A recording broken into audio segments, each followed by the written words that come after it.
Jornalista e ex-deputado Fernando Leite é crítico ferrenho do atual governo municipal de Campos dos Goytacazes. No programa, ele terá a oportunidade de explicar uma foto que tirou ao lado do candidato ao governo do estado, Antony Garotinho, e do deputado estadual Geraldo Pudim, publicada nas redes sociais.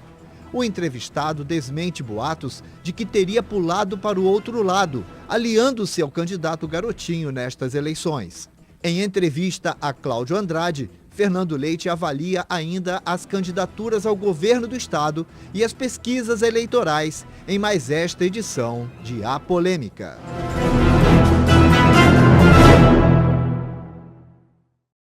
Estamos começando mais um programa Polêmica e hoje nós temos a presença do ex-deputado estadual e jornalista Fernando Leite. Antes de começarmos a nossa entrevista, vamos ao nosso tradicional Fala Povo.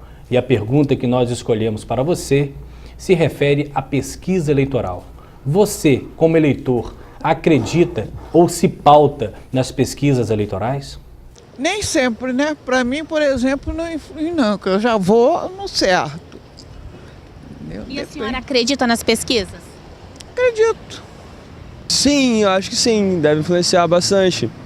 Mas eu acho que o eleitor influencia muito mais pela pesquisa que ele faz do próprio político, ao invés das pesquisas em si. Eu acho que geralmente quando eles fazem essas pesquisas, as pessoas já estão com uma ideia formada de quais políticos eles querem. Sabe? Então isso influenciaria no seu voto? No meu, não. No meu não influenciaria nem um pouco. Eu pesquisaria muito mais sobre o passado político e sobre o histórico dele do que só o que as outras pessoas vão votar. Olha, eu acho que influencia sim. Por quê? Porque quando você já sabe um resultado prévio, muitas pessoas que não têm convicção no seu voto acaba tomando aquele caminho ali onde a propaganda é feita. Não quero perder meu voto. Pessoas que não têm consciência política e, infelizmente, o Brasil acaba não tomando um caminho que deveria ser por isso. Ah, bastante, né? Influencia sim. Porque cada um vai saber escolher seu candidato, né? Ter mais uma visão melhor, né? Acredito que sim. Por quê? Porque ele vai definir muito o voto útil, primeiro quem é consciente, né? Quem é consciente vai utilizar o voto útil. E quem não é consciente normalmente vota no que está na frente, enfim. Eu acho que o senhor acredita na pesquisa? Olha, eu nunca fui pesquisado. Diante desse fato, eu acho que a pesquisa não reflete muito a realidade. Ela sugere uma tendência, mas não é fiel, não. Na última hora, acredito que sim, mas com as pessoas que têm um pouco mais de instrução, não acredito não. Acho que não. Acho que cada um tem a sua opinião, né? E a senhora acredita nas pesquisas? Mais ou menos. Eu acho que não.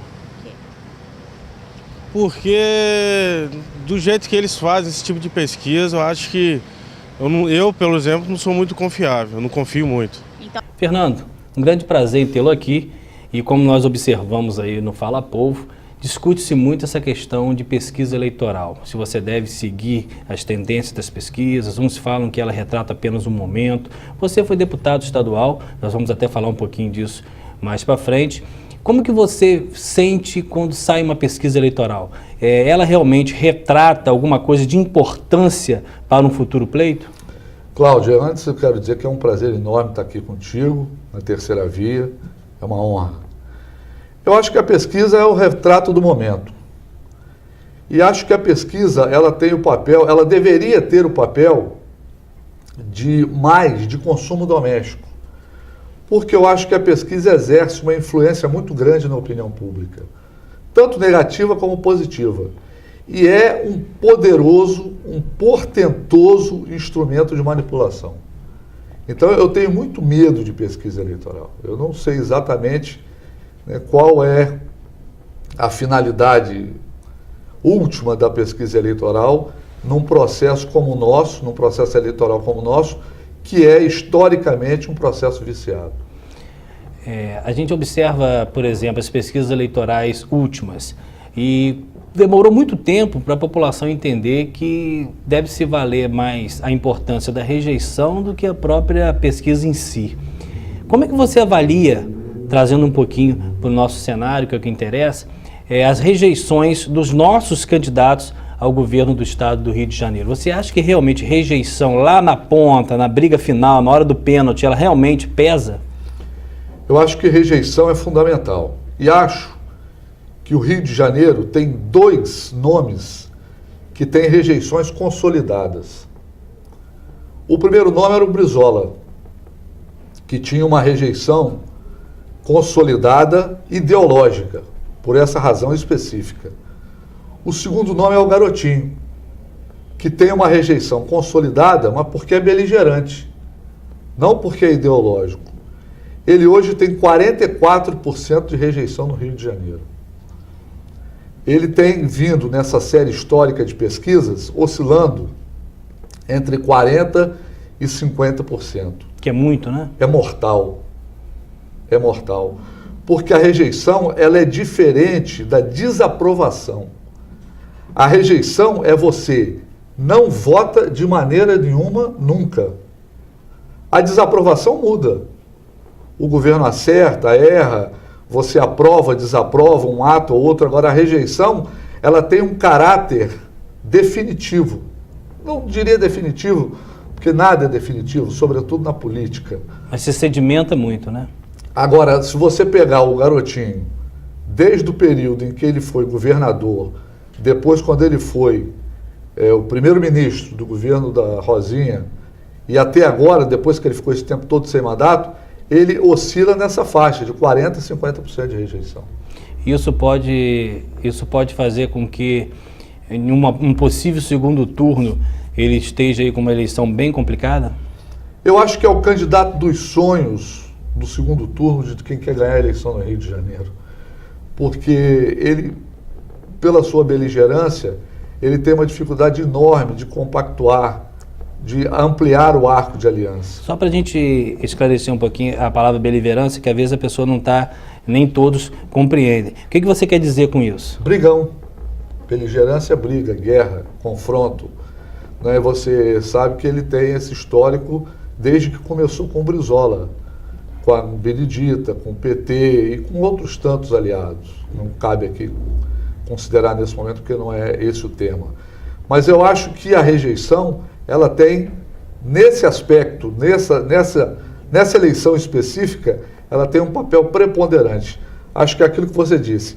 Antes de ver a aceitação, ver a rejeição. Ela é que vai nortear o comportamento do eleitor. Você tem muito mais experiência do que eu no cenário político. A negatória do Marcelo Crivella em coligar com o Garotinho foi um golpe mortal nas pretensões dele, em termos de aglomeração de votos? Eu acho que seria o abraço dos afogados. Porque o Crivella... Estou partindo do princípio da pontuação dos dois. Eu acho que o Crivella, ele vai... Porque, Cláudio, as eleições, elas, na verdade, se dividem em 3 etapas. O processo pré-eleitoral, que é eleitoral, todo mundo faz campanha, mas todo mundo diz que não faz, que não é candidato. O processo eleitoral propriamente dito, que todo mundo vai para a rua como candidato, legitimado pelo partido. E depois, o grande momento da campanha, que é a televisão. As mídias sociais, mas principalmente o horário eleitoral gratuito, que virou, no Brasil, uma peça determinante na vitória ou na derrota dos candidatos.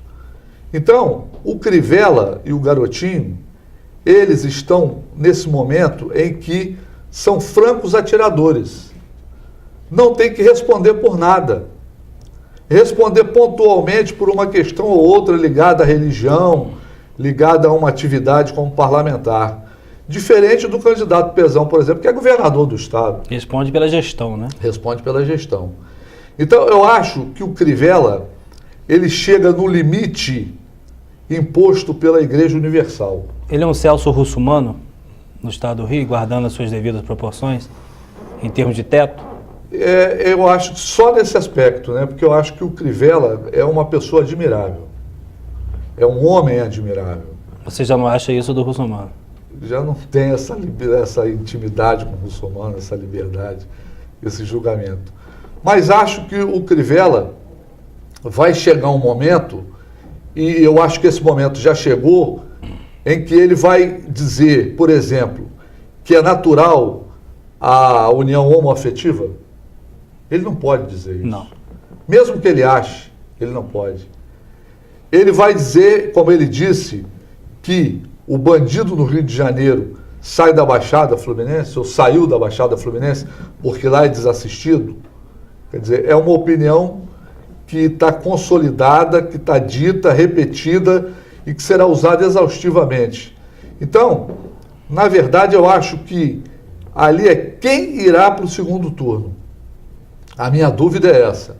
Eu tenho convicção que o candidato a governador, à reeleição, Pezão, é um candidato que estará no segundo turno. Com quem? Com o Garotinho ou com o Crivella. E aí vai determinar quem terá maior rejeição, quem terá um limite mais claro, mais definido nesse aspecto. Outra questão importante, e aí saindo um pouquinho, depois a gente volta, vamos falar também um pouquinho da sua experiência enquanto deputado estadual. E a pergunta direta que eu faço a você é com relação à função típica do Legislativo. E aí é municipal, estadual e federal, que tem como um dos seus pontos principais a fiscalização do Poder Executivo. Por que, Fernando, é tão difícil, por mais que haja os deputados que apoiam o governo, aqueles que não apoiam, por que é tão difícil uma fiscalização mais contundente do Executivo por parte do Legislativo? Por causa da corrupção, por causa da relação promíscua que há entre os poderes, entre o Executivo e o Legislativo, porque o Legislativo, na verdade, ele usa a prerrogativa, na verdade não é prerrogativa, ele usa o dever de fiscal como moeda de troca. Na verdade, o Legislativo, e isso em todos os níveis, sim, isso em todos os níveis, na verdade o Legislativo, ele quer um Executivo refém. E o Executivo, por sua vez, quer o papel de refém, porque fica mais barato pagar do que negociar. Eu digo isso, Cláudio, com uma frustração absurda, porque eu passei pela Assembleia, o parlamento é o extrato social. No parlamento você tem a representação social plural, mais legítima, é o poder mais democrático.